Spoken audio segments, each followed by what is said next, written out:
Franklin Council meeting. We're going to start off tonight's meetings with committee meetings. We're going to start off with our safety committee meeting. Ms. Jones. Thank you. Resolution number 24R81. A resolution to add 3 full-time firefighters, paramedics, to the New Franklin Fire Department and declaring an emergency. We had gotten a memorandum on November 14th from the chief. I was going to read part of it, but if you want to speak on it instead, it just... Yeah, I mean, we're at a staffing crisis right now, staffing level crisis. We started with Station 2 3 years ago after our joint venture with Clinton ceased to exist anymore. We started assuming full-time responsibilities at our station in Melody Village. At that time, I had 20, right around 20 part-time personnel. So we were able to staff pretty well with those 20 people part-time. We started to see a reduction in personnel, in the part-time personnel, shortly after we started staffing that station, until we got to a point now where we have 5 part-time personnel. That's just not enough. We did, 2 years ago, we did hire an additional 3 just because our staffing levels, again, were on the part-time staffing levels were on the decline. So we added 3 then. We're to a point now where we're struggling to staff that station. We're having to, the guys have been great about working, full-time guys have been great about working overtime. The problem is the part-time personnel are part-time. You can't force them to work any more hours than they were. When we had 20, it was fine because they all picked up and it all worked out. But now it's not working out. So we've had a lot of overtime and a lot of mandation time just to keep that station running. So the solution is, at this point, is to add another 3 full-time, which would then put us to 6 per shift. We normally staff 5 on a 24-hour basis, so 6 would allow us to have 1 man off, 1 guy off at a time. Right now, we're at 5. If 1 guy takes off, which of course with vacations and holidays and everything, they are. So we're always below that minimum of 5. If we can't meet that 5 with the part-time, then I offer it for overtime. If it doesn't get filled that way, then we end up going to mandation for it.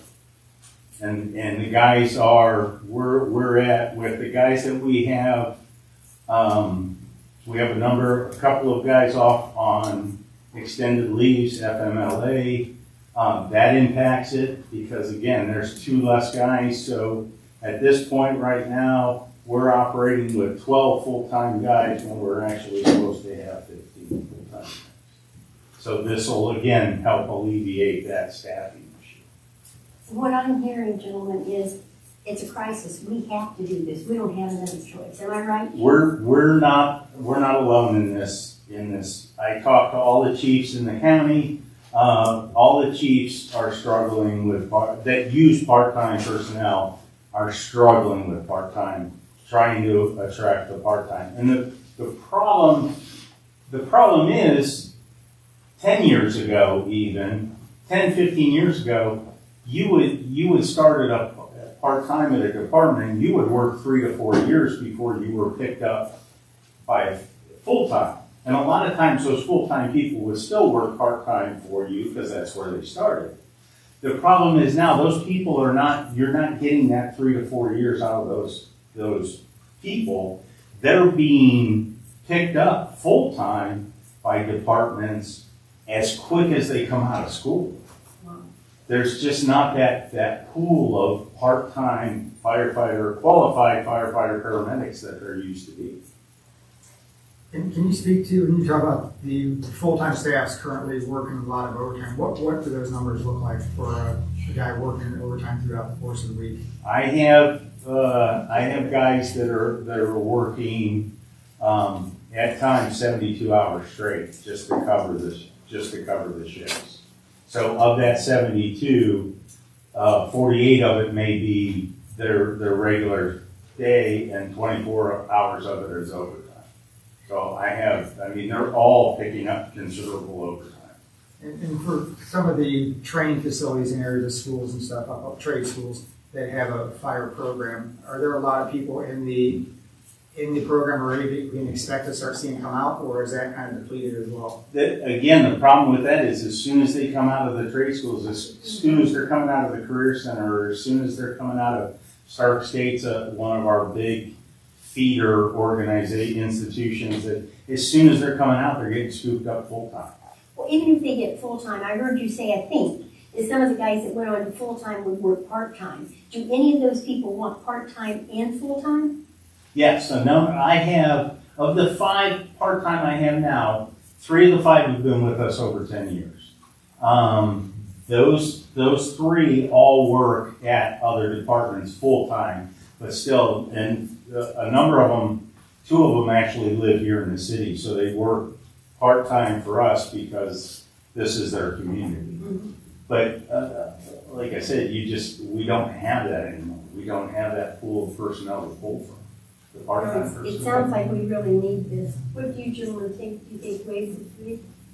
Well, I have a couple comments about it. And Chief, thank you for coming in tonight to express these concerns. You mentioned a couple things that I think need to be repeated.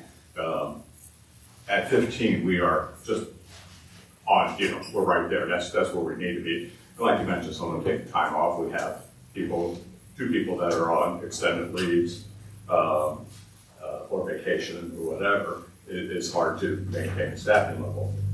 And then we're doing that with overtime, and someone working 72 hours, they can't be at their best working 72 hours straight. And that's just not a good situation. It's not good for them, their health individually, and it's not good for the rest of the team. We need to be able to count on each other.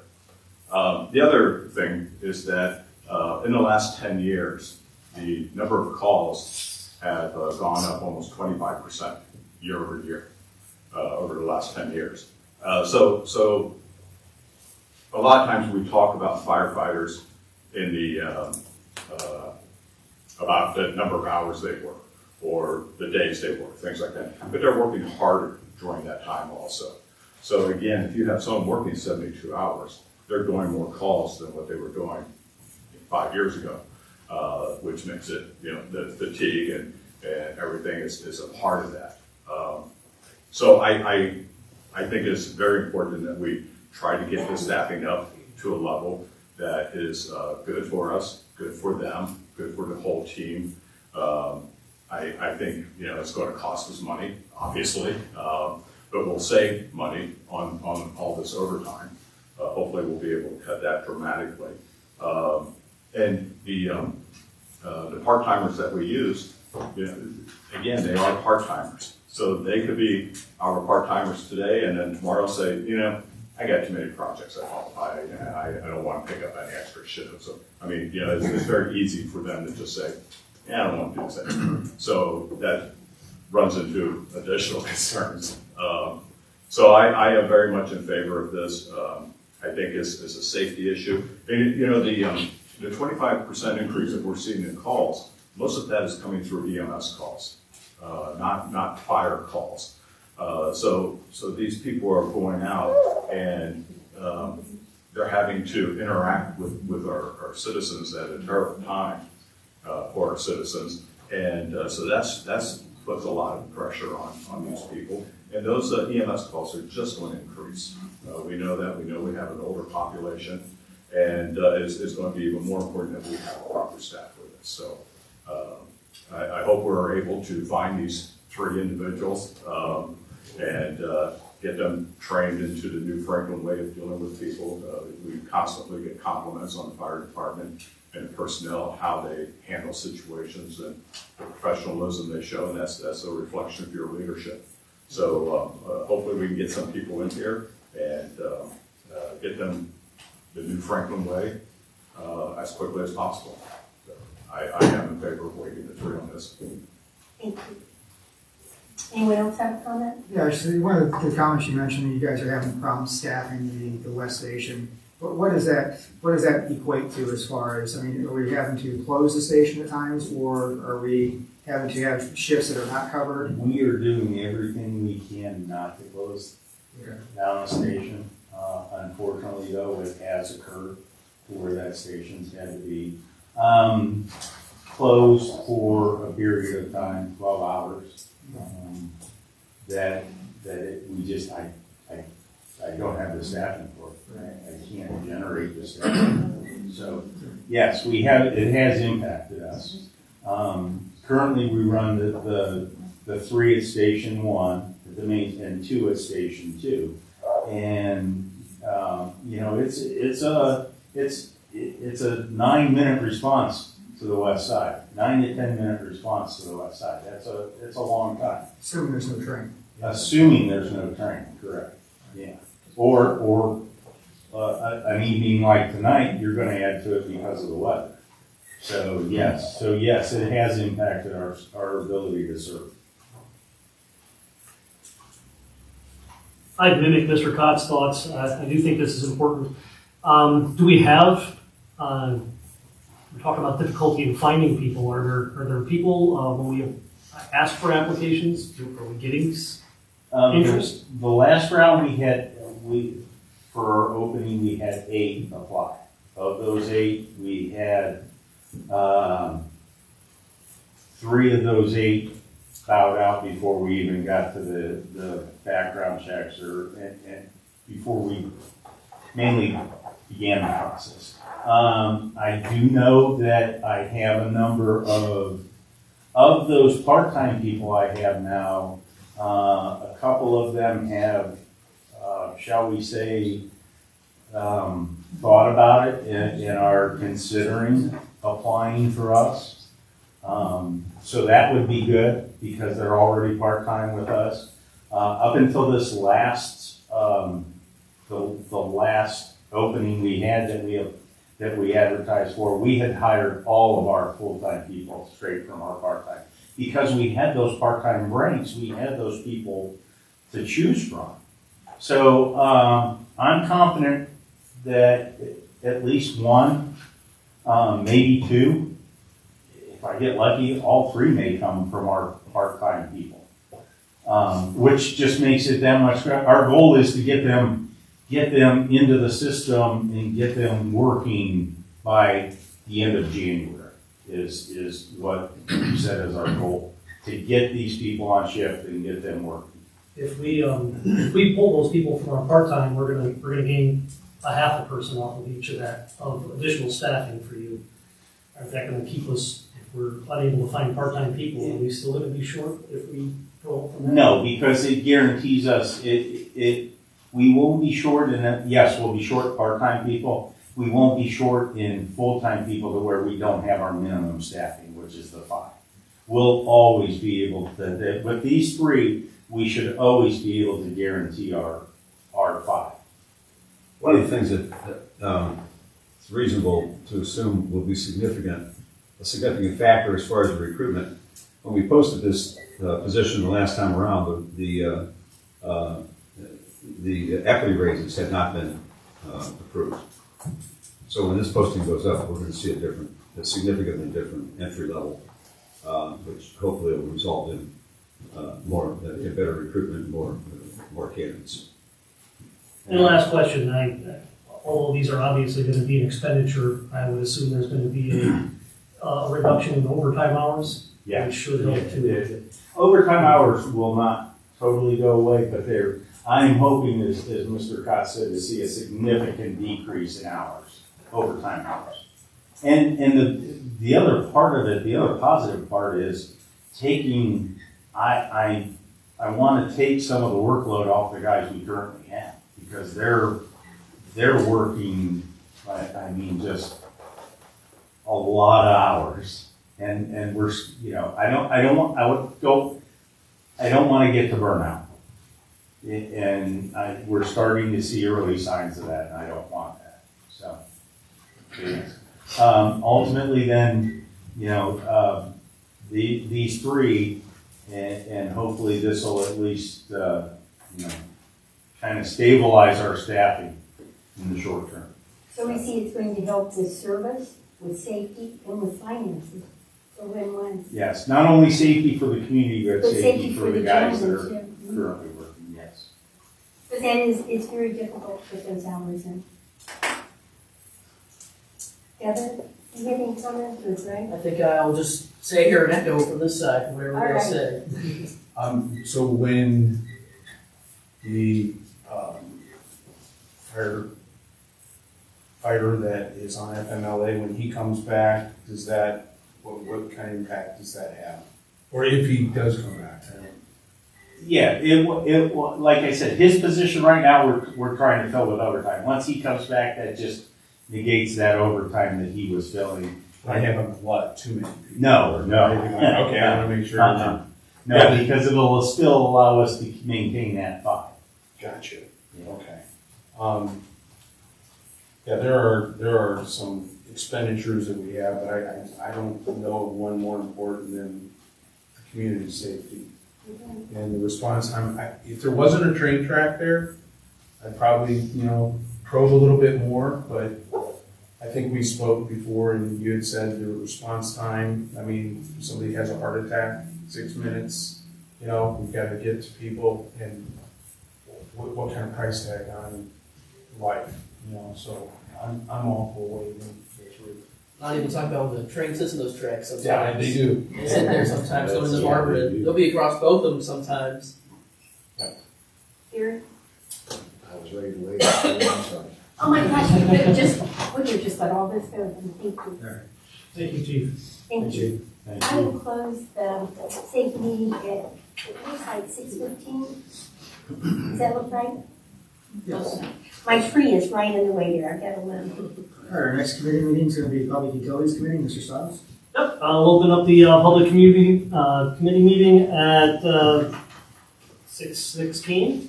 Up for consideration is resolution number 24R82, a resolution declaring the need for the fiscal year 24 community grant project titled City of New Franklin for Water and Sewer Project, and authorizing New Franklin to advertise for sealed bids and declaring an emergency. This is something we've been discussing quite a bit. It is to get us water out to the state parks area.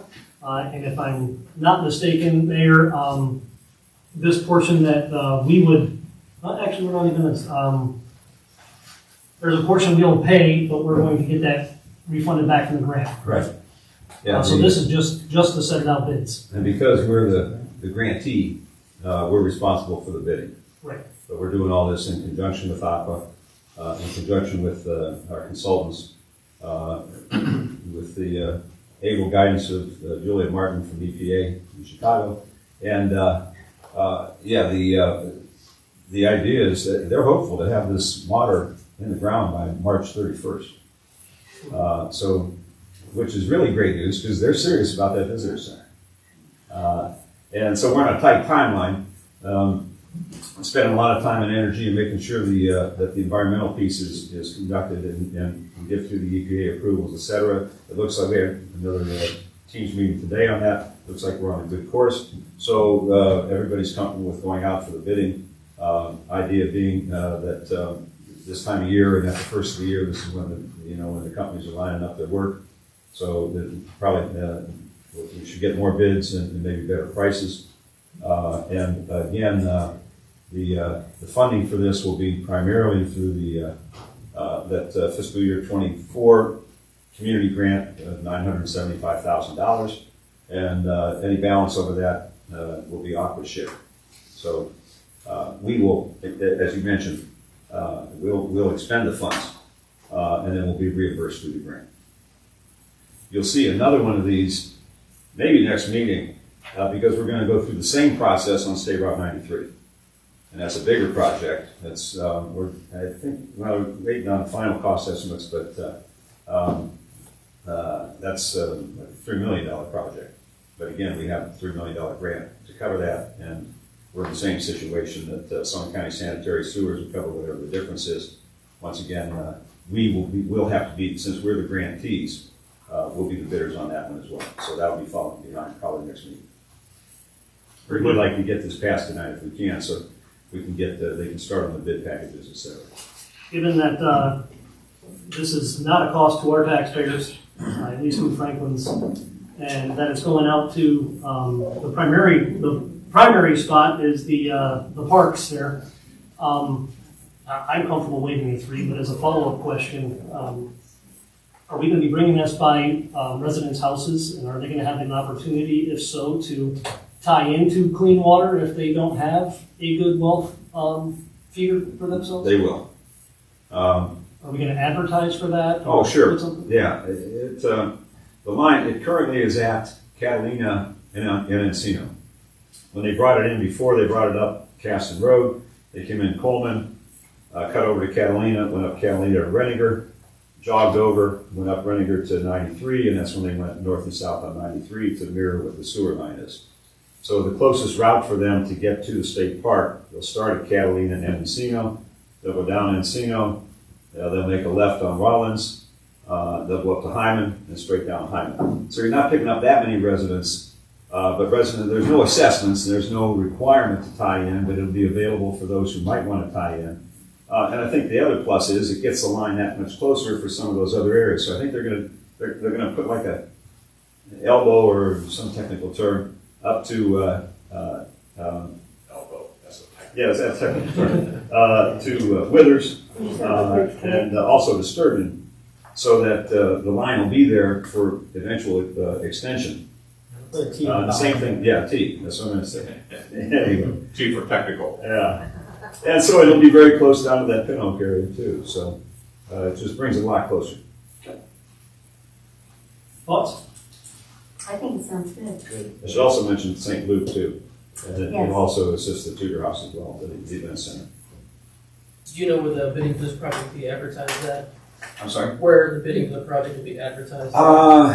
Bid Express. Yeah, Bid Express. Online. It's typically the same place every time. Yeah, it is. Yeah, that's a good process to use too. Oh, yeah, it makes it a lot simpler and the engineers have access to it at all times, so. Perfect. I'll go ahead and close the Public Utilities Committee at 6:23. All right, our next committee is gonna be Finance Committee, Mr. Cox. Thank you. We will open a finance committee meeting at 6:22, starting with resolution 24R83, a resolution authorizing the mayor during the year 2025 to advertise for bid or utilize state-approved pricing for governmental competitive purchasing programs and contracts for vehicles, equipment, construction, materials, and supplies, and declaring an emergency. We've talked about this quite a few times and been working to get to this point, where we have our budget, our appropriations for the year, and when doing those, we make decisions that we're going to need a new truck for the service department, we're going to need a new police cruiser, whatever. And instead of taking the time and slowing the process by having that come back to council for approval, we're basically, hey, it's already, we already approved it with the appropriations. So this just allows that process that just go ahead and happen. And attached to this resolution were some examples of purchases for 2025. Again, a police cruiser. In the past, we've done 2 police cruisers one year, one the next year, 2, 1, 2, 1. And I think we've kind of gotten away from that program just because the cruisers are holding up well. We haven't had the need to constantly follow that process.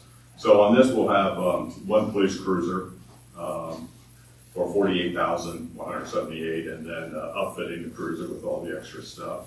We have a speed cart, property evidence storage shed, 4 structural firefighting assemblies, 4 heart monitor defibrillators, and surveillance cameras. I'm comfortable with the concept of what we're doing. I do have a few questions about the things that we have listed here. The 4 heart monitor defibrillators for $195,916. At the last meeting, we said we approved applying for a grant for this. Are we just buying them and then hoping that we get the grant?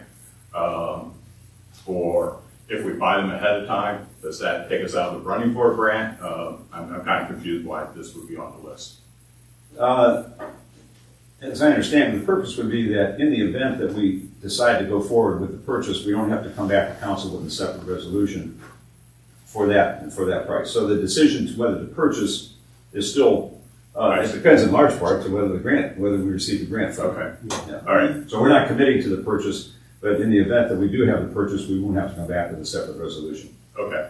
So that was my concern, that, are we just giving you permission to go ahead? Yeah, whatever, we get the grant, then, yeah.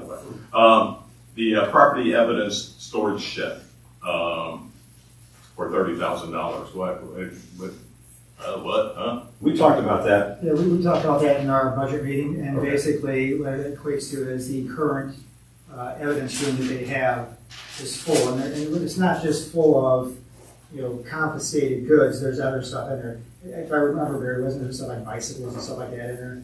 Yeah, there's all. So there's stuff that doesn't have a security need to it. So what the police chief is asking for is to build a smaller building behind the station to store some of those bigger, bulkier items that they can get out of the storage room and free up some premium space. Okay. And that's a high-end number. Property evidence storage. Yeah, they still consider it evidence.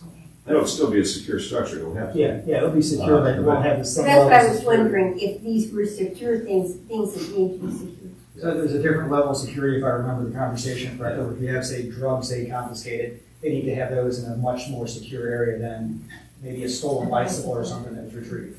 Anything that potentially might be used in prosecution will be more secure. The 30,000 was a high-end number, because during those conversations, there was some discussion about maybe some other, Prefab building or something. yeah, there's some units that we could get for, maybe a third of that price and satisfy the same need.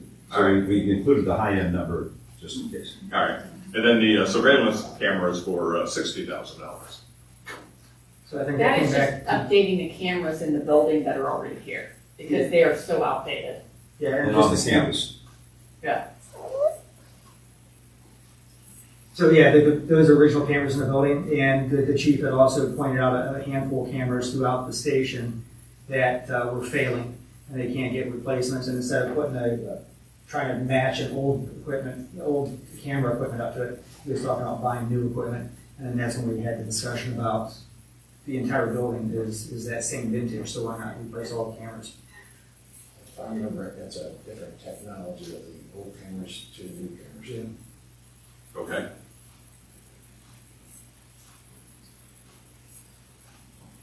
Okay. Anybody else have questions or comments? Yeah, I do. No, because we won't get a chance to mention this again probably when, as the purchase goes through for that cruiser. But $42,000 of that $48,000 is grant money. And that was courtesy of the efforts of Sheriff Candy Fothery and Congresswoman Sykes. Collectively, there were federal funds available for these, and they saw to it that New Franklin was awarded one of those grants. So. Oh, nice. So I had some of the same questions about the monitoring equipment as you. And, if we are successful with gaining the grant, won't we have to come back to council for permission to accept? And so you're still going to come back to council for that anyways. Yeah. And this wasn't, this number for the defibrillators, that wasn't in the approved grant or the budget to begin with, correct? No. Okay, so this money's not approved, so they have to come back for either appropriations or to accept the grant before they can even make the purchase on this. Should it even be on this list then? That's a question. I don't think there's any harm in having it on the list. Okay. Basically, we have a safeguard that there's going to be some secondary resolutions in support. We basically tried to rack our minds and, hey, is there anything? What are capital purchases? If you got capital purchases, let us know what they are now. So that's how I got there. So one of the other things we had a lot of discussion about during the budget process was a piece of equipment for service. And I noticed that's not on there. We had talked about getting them a skid steer, which they don't currently have. And that was gonna kind of relate back into if we were to build some additional trails in the parks and stuff, they were gonna use that piece of equipment for that.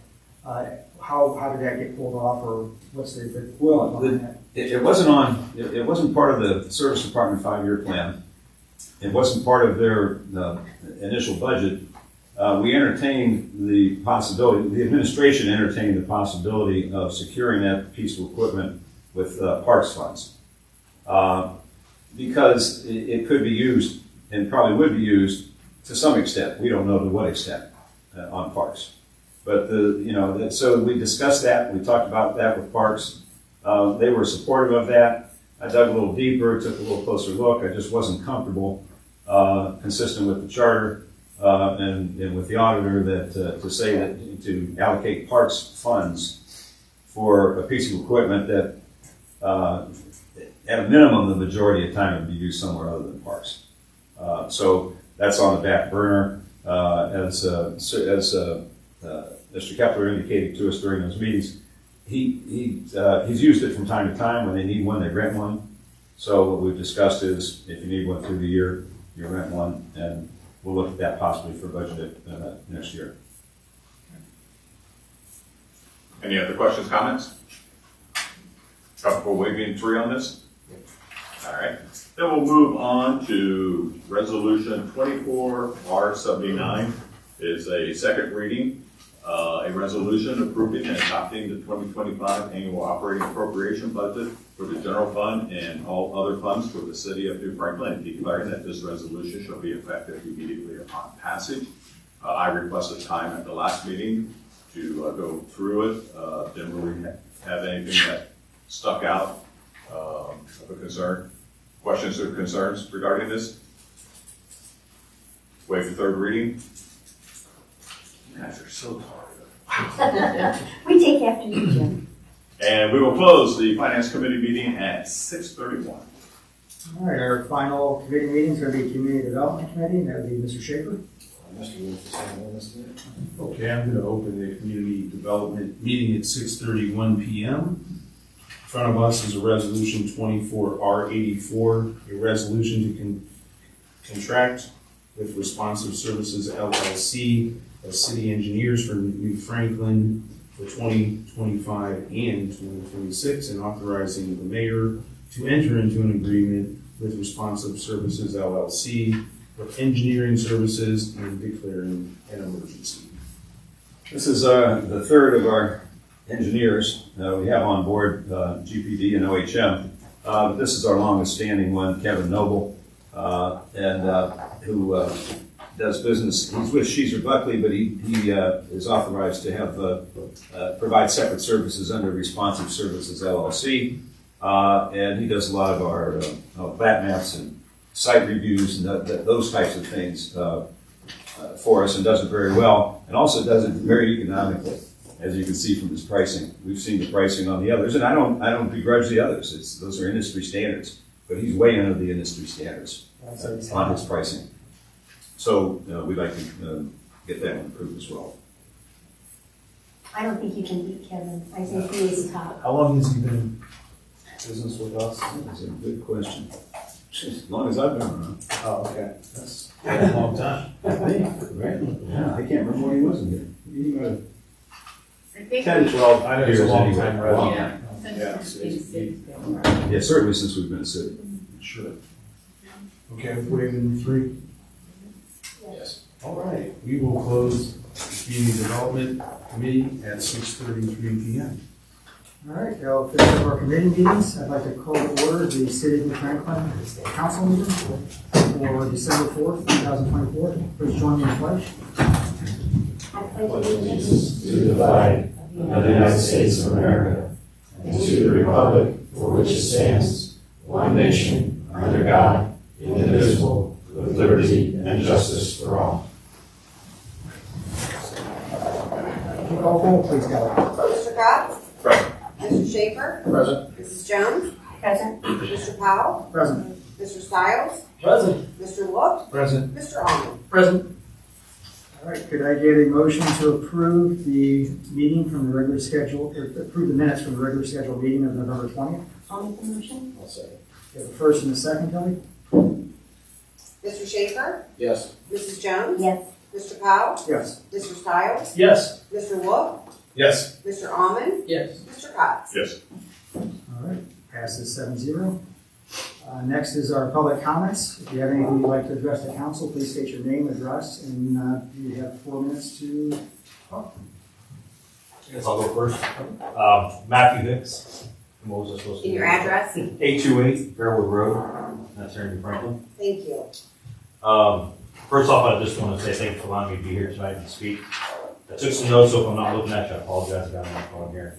So I just want to, as we discussed earlier, this is a big issue for me that I'm going to be addressing.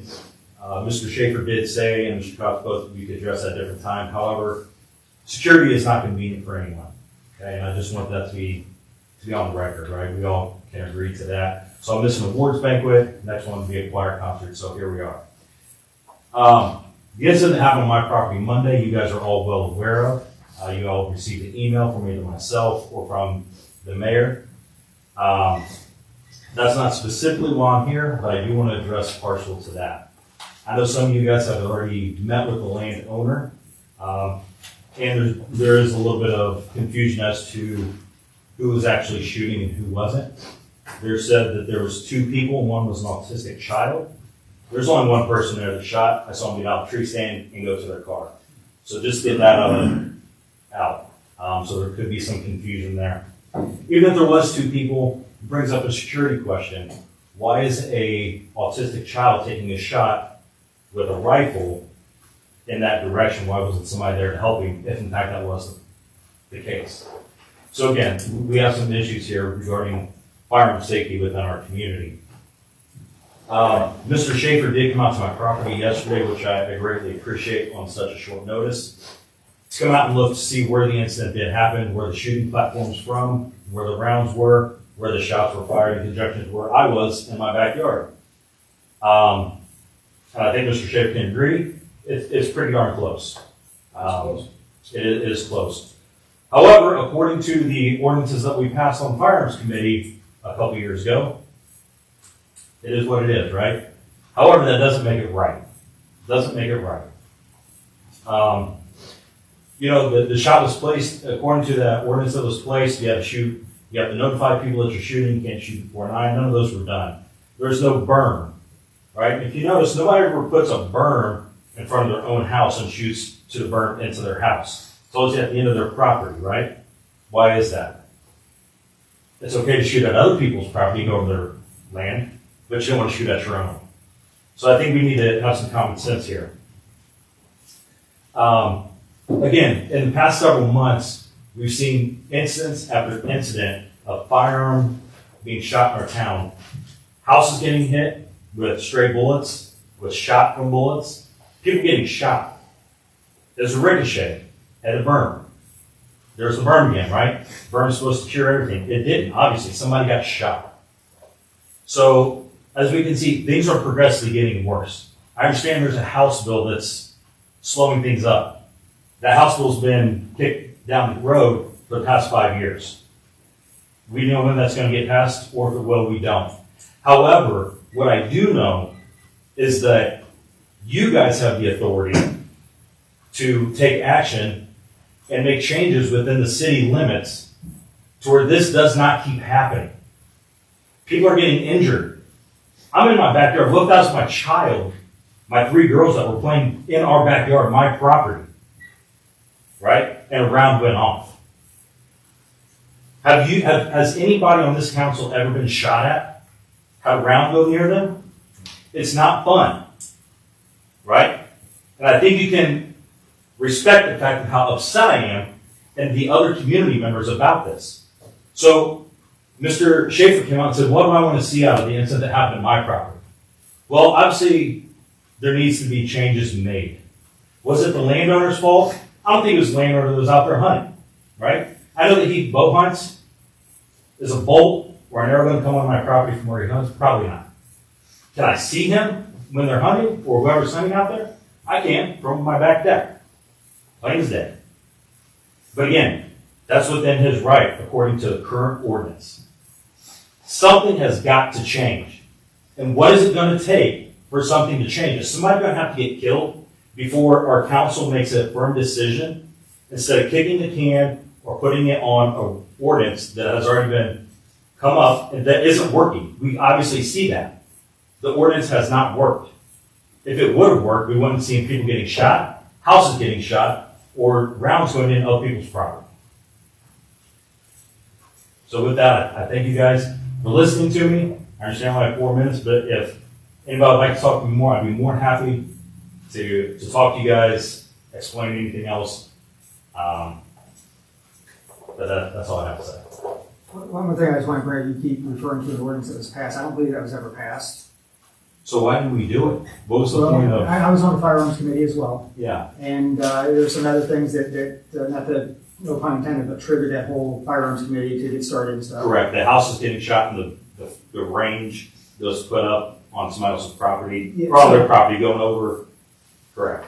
Well, anyways, so we, as a firearms committee, we made some recommendations. We worked with the mayor, and the mayor actually worked with getting people on there from all parts of the city and everything. And the firearms committee come up with recommendations, and I actually handed that out to everybody out there. So just a little bit of. What year was that? 2019, I think, 2018, 2019. I'd have to look, but yeah, it was several years ago. It was right before COVID. Yeah, so it was 2019. So although we come up with recommendations and presented those to the council, and they put together an ordinance that I don't think it ever actually went through and got passed, made official. And the House Bill 228, like you say, it is still in litigation. I know the city of Cincinnati, fought against that. They're currently in litigation. It was Akron, Cuyahoga Falls, Norton, trying to think of some of the other cities. Talmadge was one of them. There's like 4 or 5 cities. I might even have it written down here. But they had all sponsored, or basically had a class action suit against the state on it as well. That went to the Court of Common Pleas, where it got dismissed, and then they allowed them to file another suit, basically challenging the constitutionality of it. And that, I think, is still ongoing, last I looked at that. And then there's also a suit with the city of Columbus versus the state of Ohio, which hasn't gone anywhere yet. Those are still tied up. The House Bill 228 was a preemption law for the firearms, which basically put the burden on the city to prove that there's basically the people firing the guns were at fault. And that created a lot of liability where if the city failed to prove that there was a mishap or something like that, the city would be held liable for damages and costs and some of the other stuff. Did I cover that accurately? Well, it got passed. The sponsor indicated that what the intent of the statute was to prohibit cities from limiting the authority for individuals to purchase, sell, possess firearms. They stuck one more word in there, use. And so that was in the statute. And then use then, well, that certainly relates to the discharge of the firearm. And so it prohibited municipalities from enacting any legislation that would infringe on those rights, including the use. Almost immediately, when the cities looked at this, and we may be the only city in Summit County that doesn't have a statute prohibiting the discharge of firearms within the city limits. But many of those cities that did, and particularly a lot of the urban cities, it was a real concern for them. And I will tell you that we monitored it at that time, and the timing that's really what happened. That's my recollection. I'll look back in my file. As this, the firearms committee made their recommendations, we started to talk about council. I'm pretty sure that's when that statute was adopted. And we said, we get a pity. There's nothing we could do because there were even teeth in that ordinance that created financial penalties for any cities that even enacted legislation that would infringe on those rights, whether they enforced it or not. Just put it on the books, made the city subject to financial sanctions. The cities took those regulations off their books. And many of them did because they were required to. The sponsor was on record as saying, well, we really never intended it to apply to the discharge of firearms, and they never did anything about it to correct it. I don't even know if I got a file in there. I can't even remember if that individual is still in it. But I can tell you that I brought it up every time I've had an opportunity, when we go down to Columbus and when I'm in meetings with any of the state legislature, what's up with that? And I hear the same thing, well, we really don't know, it's in litigation right now. There's a couple, us being a charter city may or may not have a window into, give us an opportunity, give council an opportunity to adopt something. So well, that's a long answer to a short question. What we're dealing with here is horrible, and I think you're absolutely right. It's just we could say it's a matter of time, so I'm as open as you are to any course of action that council thinks best to proceed. Yeah, so one understanding, from Mr. Powell, when we did the firearms committee, nothing came of that. So all those meetings and everything, and the resolution that came up were for nothing came. Well, I wouldn't say it was for nothing. I mean, we had there was a consensus, but we were not able to. We weren't even able to present it to council for vote, so that was not enacted. So this House bill prohibits the city council from enacting any kind of ordinance or anything for discharge of firearms in a city. Is that what I'm understanding? That's my understanding. That's the way I understand it, correct. That is, this is the current standing on it. And even in its initial appearance in court in Cincinnati, they found a judge who gave the city an injunction on this.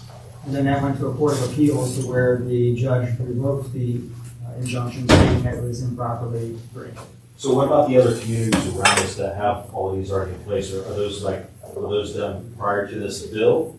So like Parkville, Green, Mount Fulton, all these. And if that's the case, I challenge you as our city council to come up with something. Something has to be done, right? I mean, you're our elected officials.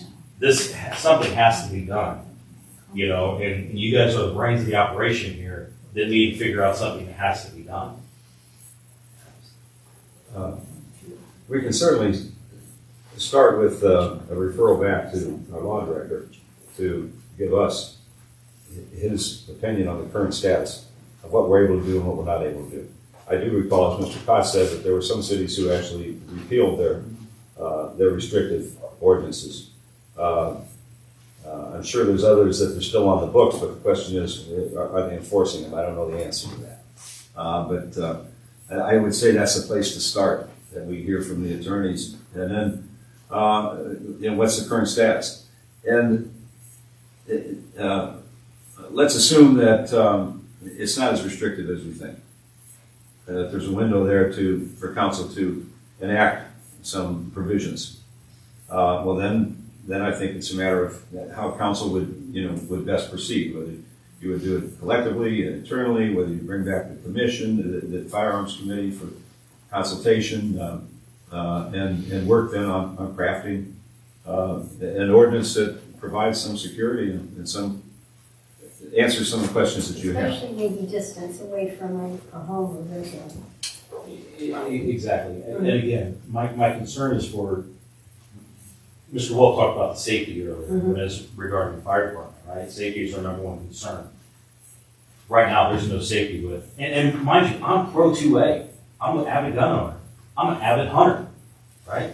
So I'm not against it, but there has to be some common sense. And these individuals that are doing all these things, these ignorant things, are making it bad for us responsible gun owners. However, that's where we're at right now, right? And something has to change. And I understand it's not going to happen overnight. Me and Mr. Schaefer talked about that. I truly understand that. But again, something has to be done. We'll look into it. Yeah, I think we can do some investigation on our end. Start with our lawyers. Maybe it's reach out to some neighboring communities and some of the ones that are in these lawsuits and find out what they've done with theirs to date. I appreciate it. You have the right to be safe on your property without question. Thank you. For sure. Mr. Hicks, thank you for bringing us to our attention, and I see you're a fellow Marine. Thank you, and Semper Fi. You Marine? Absolutely. Semper Fi. Thank you. You were on the firearms committee. I know that obviously you're well trained in firearms from the Marines. We use firearms for a number of things, from self-defense, chasing off animals, hunting. what in the most, as you're presenting that and being from the committee, is the most common sense changes we can make? Sure. What do you? My opinion is because we're a community, right? We're in a neighborhood, we're a residential area. Just no discharging of firearms within the city limits. You know, the farmers that live out, off the center road or, I don't know, wherever the farmers are. I'm not a farmer, I have almost 5 acres, that's all I got. They have acreage, right? Is the round still gonna go further than an acre? Absolutely, it sure is. But if there's less of a distance for that round impacting somebody, when there's more property out there, more area. So what I would like to see is just no discharge of firearms in the city limits. Well, and I'm certainly not being argumentative. Sure. Those farms are within city limits. So, Yeah, so that's where we start. That's where we start getting into the problems. Is then we have to start looking at what size property and making those. Well, I think a simple resolution to that, Mr. Cox, would be we look at where's the mass of the people, what's going to affect the most people. Obviously, most people are going to be close to here. So unfortunately, again, because we have those irresponsible gun owners and it's burning for everybody, unfortunately, those farmers that are in outlying areas that are part of the city, well, they're going to be part of it too, unfortunately, because we do have those irresponsible people in the incidents are happening. Not sure I agree with that, but. Could I ask you why, Mr. Wolf? I would start with the Second Amendment of the Constitution. So you're allowed to own firearms, you have to discharge them, right? Oh, I'm not saying you can't own them. Okay. But have you ever been shot at, sir? Has round ever hit your house? Has a backstop ever been placed next to your property? No. Okay.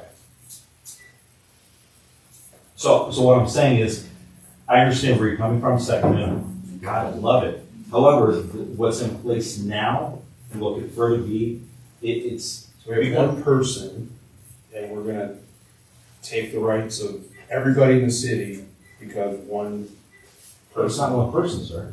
There's been one person shot, but how many other houses have been shot? How many more people will need to be shot, or how many people need to be killed? Is one life enough, or does it take 5? Does one person getting shot, or will it take 5? There was an extensive discussion relative to acreage. I haven't looked, I didn't look again at that suggested ordinance. I know there was a distance. 1 acre minimum, 100 yards away from the house. Yeah, 100 yards. Yeah, so I like keeping stuff. those might be some of the things that that are revisited. But Is you an can't acre control enough, that. or is 100 yards enough, and those kind of things. Who knows? But that's You can, right? No, you can't. We saw that with the person who got shot. That person was target practicing on their property, and it ricocheted, and that ricochet went onto somebody else's property and got shot. So the idea of keeping that round on your property, you have no control. Mr. Stiles, 5th weapon safety rules, Marine Corps, know your target, what lies beyond, right? There we have it. So once you fire that round, you're responsible for where it goes, even though you have no clue. You have no clue where that round's going to end. But you're hope that it responsible. ends up right there. You're responsible. Exactly, but how many people are going to get hurt because of it? Because we have uneducated, irresponsible gun owners. Well, I'll contact. In fact, I'll see him tomorrow. Our law director, and I'll ask him to expedite an update on what the current law is. What options and alternatives council has. I'll reach out to the ones that joined that class action suit. It's, like I said, it's the Akron, Talmadge, Federal Falls, Barberton, Norton. See what they've done with it and reach out to the other communities. I know where I work, I know what we did with it. So we repealed some language out of the current ordinances. All right, anything else? No, sir, I appreciate you guys. Anybody else have any? Ed Dysley, 57.5. I'm the landowner. This is place on What was the name? 57.5. I'm sorry, your name? Ed Dysley. Thank you. Before we get started, I do agree with him. Like, yeah, I wouldn't want around coming my way. Right. But at the same time, I did give the guy permission to hunt my property. Him and his autistic son, who's 12 years old. I got pictures of them together. That's what the kid does. his dad gives him a gun with no bullets. Because that's what he likes to do. It's the only thing they can do together. But as far as that goes, I mean, the shot that you heard, what did he hit? Did he hit his target? Did he hit your house? I don't know, he was aiming at deer, I saw the deer that he was shooting. You seen the deer because he shot it and it fell out behind your house in the woods. And you kept the deer. You wouldn't let him come get it. Which you No, don't there's blame no you. deer there. There's no deer there. There was a deer. How do you know, sir? Were you on my property? There was You no just direct deer. the comments to Sorry. council. So anyhow, he did hit his target. I still don't agree that, he should have been shooting. I'm a bow hunter. I am that. And I think, this probably could have been resolved, but we got a letter saying, hey, we're nervous about you in that tree stand. Or do you plan on using a gun? My wife's scared, my kids are scared. I just said, no problem. Don't talk to me. Let's go like this. If we get one and there's a bow hunter and he shoots the deer and it runs on your property, can he come and get it? That's simple. You're a hunter. I would let you come on my property. I let people come on my property all the time. I'm not that guy. I'm not that stay off trespassing. So that being said, problems could have been resolved. So he did hit his target, and I told him there's one path that he can shoot in. To the right, we have a feeder barrel out there that feeds the animals.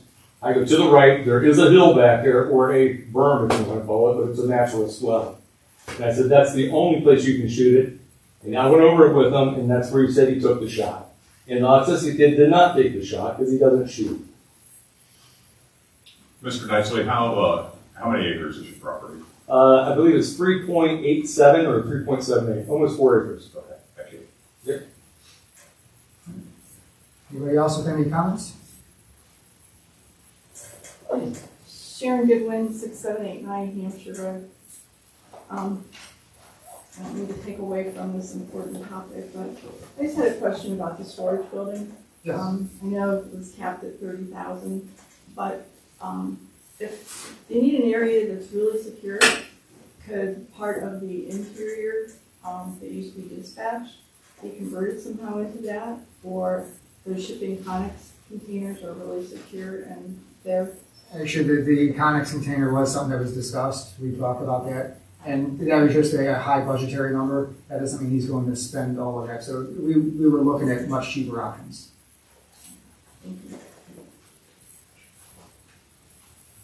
Eric Goodwin, same address as my wife.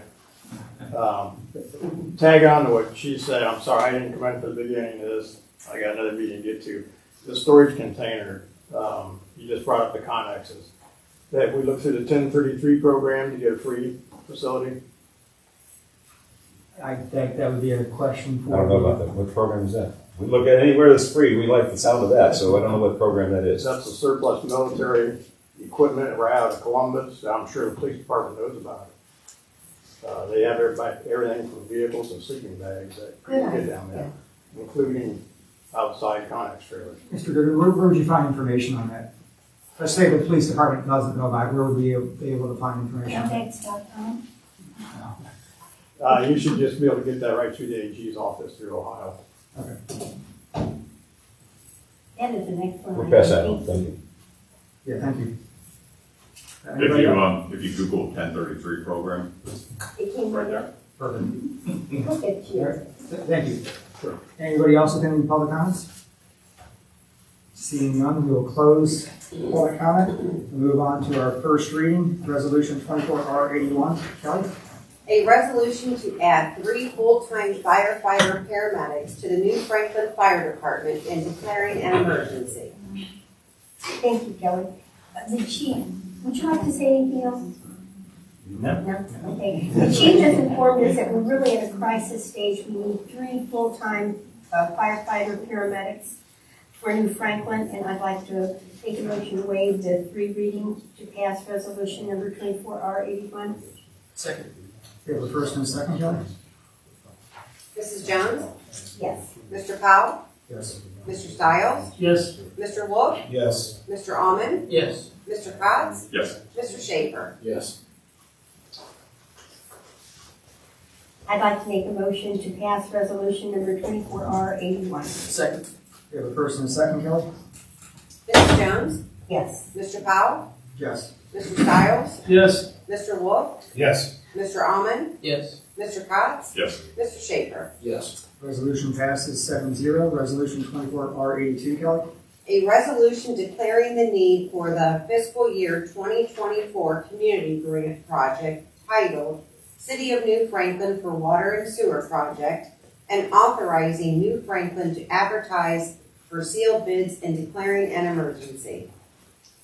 Thank you. That's Public Utilities Committee. Again, this is for a grant, not New Franklin funded, going out to the State Park for water, giving some opportunity for our residents to have an attached clean water line brought to their house. And if there are any expenditures, it is to be refunded by the other entities. I'd like to make a motion to waive the fee. Second. Thank you. Mr. Powell, Yes. Mr. Stiles, Yes. Mr. Wolf, Yes. Mr. Almond, Yes. Mr. Cox, Yes. Mr. Schaefer, Yes. Mrs. Jones. Yes. And just to clarify too, this is for sealed bids, not actual approval of the project. But, Right. I'd like to make a motion to pass resolution 24R82, please. Second. We have a first and a second, Kelly. Mr. Powell, Yes. Mr. Stiles, Yes. Mr. Wolf, Yes. Mr. Almond, Yes. Mr. Cox, Yes. Mr. Schaefer, Yes. Mrs. Jones. Yes. Resolution passes 7-0. Resolution 24R83, Mr. Kelly. A resolution authorizing the mayor during the year 2025 to advertise for bid or utilize state-approved pricing for governmental competitive purchasing programs and contracts for vehicles, equipment, construction materials, and supplies, and declaring an emergency. This resolution is assigned to the Finance Committee. We move to waive the 3 readings on Resolution 24R83. Second. We have a first and a second. Mr. Stiles, Yes. Mr. Wolf, Yes. Mr. Almond, Yes. Mr. Cox, Yes. Mr. Schaefer, Yes. Mrs. Jones, Yes. Mr. Powell. Yes. We move to adopt Resolution 24R83. Second. We have a first and a second, Kelly. Mr. Stiles, Yes. Mr. Wolf, Yes. Mr. Almond, Yes. Mr. Cox, Yes. Mr. Schaefer, Yes. Mrs. Jones, Yes. Mr. Powell. Yes, that passes 7-0.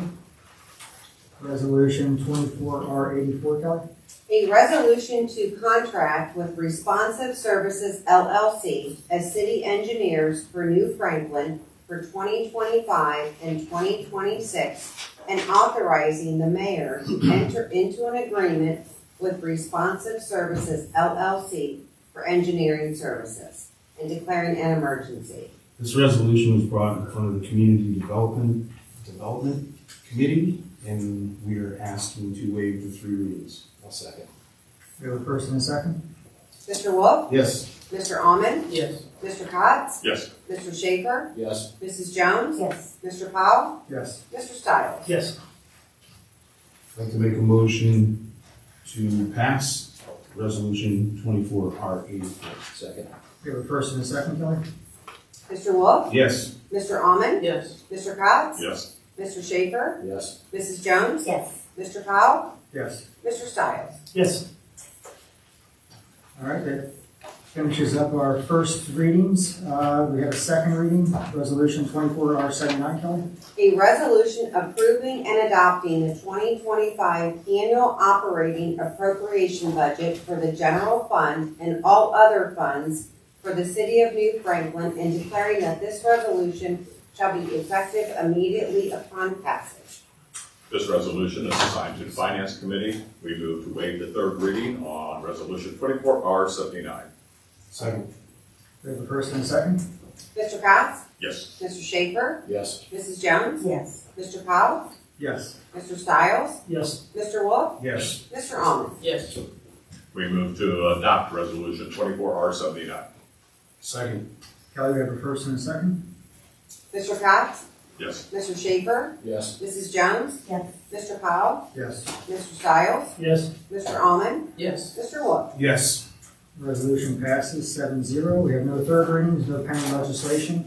We're on to the mayor's report. Our favorite part. It's got to end sometime, but it didn't tonight. It was, So, you know, how too fast. We'll find out. All right. Let's see. the Christmas fund. We are trying to help out, I think 12 families. And so it was a little slow, and the numbers were a little bit down as we entered the week. We sent something out to businesses, and we've had an amazing response already over the last couple of days from some local businesses, and we'll publicize that as soon as all the donations are in. But just the fact, the stuff that's happened already this week, it is really heartwarming. So if you haven't donated, we'll accept donations through the end of the day on Friday. Because the city is not allowed to donate to needy families or really anybody else, the donations we channel it through our communications manager. If you're paying by check, that would go to Katie Smith.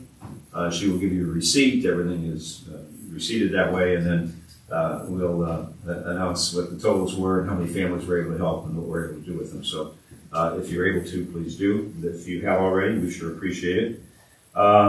Speaking of holiday events, the Tudor Holiday Open House is this Sunday from 2 o'clock until 5 o'clock. We have, we're booked with our local choirs. We have a live nativity scene, which I'm going to speak to in like a second. We have kids' activities, cookies and punch and hot chocolate, a heated tent, and the house is decorated beautifully on the first floor. So please come join us for the holiday open house. The live nativity scene. The animals are all, they've all RSVP, but we've got some openings on as the cast of characters for the live nativity scene. It's a group of, we look for really a group of 7, Mary, Joseph, and I'll say them lightly, the wise men, 3 of them, shepherd and angel. So if you have a group, maybe if you can put a group of 7 people together, if you got a big family, if you got some young kids, old kids, we try to run 3 shifts, 45 minutes each. And so I think we got one of the shifts filled. We're working on one of the others. So please, maybe, well, it is, 7. I mean, I see Mary right there. I don't know. Anyway. Mr. Mayor, do you provide costumes? Yes. Thank you for mentioning that. Yeah, I think that's important. Oh, no, we got the costumes. Yeah. Yeah. So, we'll suit you up, and, we had a lot of fun with it last year, and people enjoyed it, so. It would be fun. But one way or another, it would be kind of neat. Even if you just do it as a photo op. Yeah, I think that's important to put out there, to let people know that they don't have to come up with costumes. Right. And you're going to supply a baby too, I'm sure. We did not get a live baby this time. You're kidding me. I know. Unless now someone's got one. Well, the man just brings it in. Yeah. Evan tendering his own life in costume. We had a live baby last time. Yeah. It worked all 3 shifts. I know. Probably broke the child labor laws, but all right. Okay. As I forwarded to council, planning and zoning had concluded their public hearing on the application for conditional use for the Tudor House and made a recommendation to grant that conditional use. They had a list of 7 general conditions and 3 specific conditions, and that was forwarded by letter November 27th to council. Council has 30 days for a public hearing. We would set that for December 18th. Yeah. Yes, December 18th. And that's going in the newspaper. So that'll be before the next meeting. All right. Let's see. Board openings. You would happen to know that's the last thing I have. We had 4 new applicants. We have, again, there's Parks, BZA, Planning and Zoning. They all have rotating terms. So a 5-year term, somebody rolls off every year. And then there's an alternate, those are 1-year terms. So for those 3 commissions, that's 6 people. all 6 of those people indicated they're willing to continue to serve. We had 4 new applicants. So I will send to you by email tomorrow those applications and invite you to take a look and decide if there's, if you want to talk to any of these folks. On each of these, the mayor, and some of these terms are one term's the mayor and the other one is the council. That's really parks. This year it's the mayor who would recommend a 5-year term. And for BZA and planning and zoning, the mayor recommends those positions, subject to council's approval. So I will also, I'll try to give you some idea of where my thoughts are on that. If we want to talk to anybody, we should do that over the next 2 weeks before we get to the next meeting so that we can fill those. I have also the Personnel Advisory and Appeals Board, which has not had to meet. We have, there's an alternate position open there, and Susan Chapman is on that alternate position, and she indicates she's willing to continue to serve in that spot, so I'm going to be recommending that she stay in that role as well. So I'll get that information to you, and I've also instructed Mr. Gano, and I've got the forms for parks in terms of the next time each of these groups meet, they will take their oath, consistent with the ordinance or the charter amendment that was approved by the voters, and those results have all been certified at this point in time. So we'll get everybody sworn up. All right, and that's all I have. Finance report? We're getting ready for a year end, kind of having our meetings and going through our list to see how we're gonna fit all the deadlines for December and January. So we've got our nose to the grindstone. But on November 27th of this year, we had a press release from the Auditor of State, and we have once again won a state award, been a state award recipient for 2023 for our audit for 2023. So we will be getting a certificate of that to add to our 4 or 5 that we have already. So I just want to let you know we did receive that, and that did come out on November 27th. Congratulations. Good work. It is really good, Susan. We like to think so. It is a good job. Anytime you're doing that work, you realize how difficult it is. I don't think we ever appreciate each other's jobs. I don't even think we know what each other really does at their jobs. Unfortunately, sometimes we don't care either, do we? So I'd like to move on to old business. Anybody have any old business they'd like to bring up? I do. I'd like to ask people to please think about donating for the food banks, and I know Barberton Community Ministries is excellent. But any of the food banks, especially around this time of the year, or any, like I know Kiwanis puts together care packages for children that really rely on the school lunches, and you can drop those off and they put the packages together. But any of those facilities, even if you drop off money, they can buy so much more with your money than what we could if we tried to do it. And we've all been so blessed that we really, God expects us to give back, in my opinion. See, I should mention also Harvest for Hunger? at the Coat drive. coat drive. Coat drive. Yeah, at the open house. And we have already had some people drop off. We got a significant number of coats already. So we're excited about that. If you've got a new or gently used coat, winter coat, then we're going to be taking those down to the Haven Arrest, who they distribute over 3,000 every year. And there again, when you make the donation to the Haven Rest, they tell you, Yeah. it's just a small amount and it will feed so many. Yeah. That's really important. So many of us are so blessed. Anybody else with old business? I'd like to bring up our breakfast we had. We had our 3rd annual Safety Forces breakfast. I want to say thanks to everybody that was able to help participate, along with Rick Daniels. It was great. We had 25 between the police and fire there. We caught them just as they were coming off shift, and the replacements were coming on shift. It's real nice. It's a great community event, I think, where we get to give back to the people who sacrifice for us, and it was a real nice event. It was great, thank you for putting that together. It worked out very It well. really was.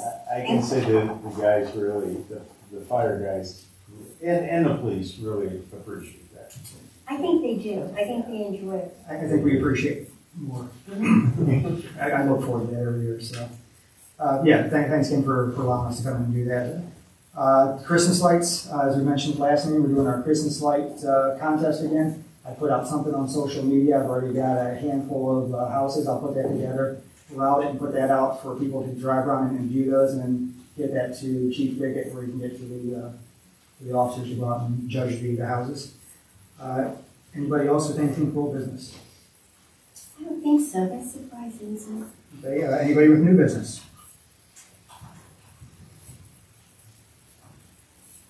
All right. I know this isn't New Franklin, but there's a town north of here that has a few different things coming up. Saturday night is their Christmas winter fireworks. So they do a big, basically it's like a 4th of July fireworks display, but they do it in winter. And then the following weekend is a German festival. It's a Chris Kringle Mart. So they have basically an Oktoberfest with Krampus. They got all the German beverages and foods and crafts and stuff like that. But the most important thing I want to bring up is Kiwanis. They have done the Santa's delivery since 1951, and starting on December 13th, running through the 22nd. Anybody that's participating in that, you can drop off a gift for your child. We ask to keep it in a shoebox-sized package. You can drop it off at the New Franklin Fire Department, and that will be delivered to your house on Christmas Eve by Santa. So you can go there. There's a book. You can look up your address and find out which route you're in. And if you're not in a route that's listed, they meet at the Chase Bank right there. So usually have 20 to 30 people. I go to the Chase Bank. I love it. Kevin, do we have Chase Bank this year? Yeah, I believe so. So, Same we'll be box right there. there. I'm gonna change it up a little bit, I can't recall. Mr. Powell, is there something preventing you from mentioning the name of the community as having all these wonderful events? So the city of Hudson has the fireworks, and they have that Chris Kringle Mart up there. That's really neat. So it's just, I like to share stuff that's going on in other communities. Sure. And it's really a fun event. Yeah, So sounds it like goes it. on for 3 days. It goes on from the 13th through the 15th. It's a fun event. They got the German, it's a whole German thing. It's really cool. So that, if nobody else has any new business? Any public comments, questions on anything that you may have heard in the meeting tonight? Seeing none, we'll close public comments. Wait a Can I minute. say, Da-da-da. if I may say, I just want to, probably under old business, but the grant, the application to the AFG, that was submitted today. Yes. So we're over 2 weeks ahead of schedule on it. That is terrific. The deadline for that was the 20th, and that's for the heart monitors. The deadline was the 20th, but we submitted it this afternoon, our grant writer. Fingers crossed. When is a reasonable time to expect an answer back on that? Probably not until early spring. Okay. Yeah, March, April. They'll start awarding those.